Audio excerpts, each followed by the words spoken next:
Hi guys! Welcome to my YouTube channel po. New day, new video po tayo ngayon. Pag-usapan po natin kung kailan po maibibigay ang 13-month pension ng ating mga SSS pensioners po dahil malapit na pong mag-December po. Yay! Hey! Kaya pag-usapan po natin kung kailan po maibibigay ito sa ating mga pensioners po natin.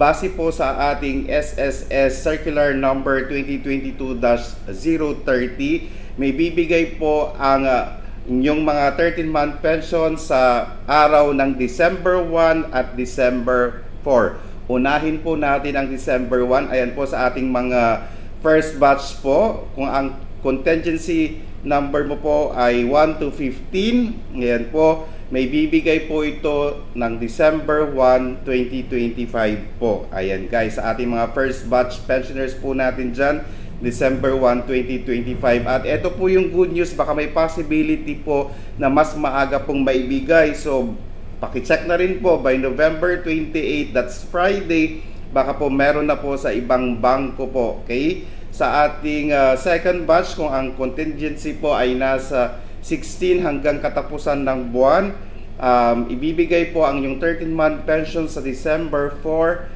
2025 po. Kasama na rin po, okay, sa December 1 at December 4, kasama na rin po ang inyong monthly pension sa pagbibigay ng 13-month pension sa inyong ATM accounts po. Ayan guys. At sa ating mga pensioners po na nagkaroon ng advance 18-month lump sum, makukuha din po ninyo ang inyong 13-month pension sa December 4, 2025 po. Kaya sa ating mga SSS pensioners po, pakilista na po, pakischedule na po yung mga date na yan dahil meron na po kayong mga 13-month pensions at monthly pension na gagamitin po ninyo sa darating na Pasko. Ayan guys, ulitin po natin, December 1 sa ating first batch, December 4 po, kasama na po dito ang second batch at yung mga nag-advance ng kanilang 18-month pension.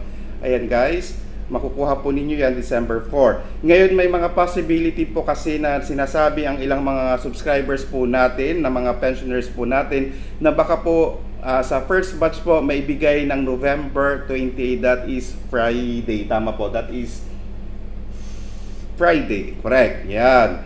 So, pakicheck na rin po kasi may mga bangko po na mas maaga pong nagbibigay, pero if yung bangko po ninyo, na experience po ninyo na talagang kung ano po yung date, saka po sila magbibigay, then susundin po natin yon. Pero may mga bangko po na mas maaga pong magbigay ng mga pension ng, or lalo na po yung mga 13-month pension ng ating mga SSS pensioner po. Sana po nakatulong po ako. Maraming salamat po and stay safe. Bye-bye!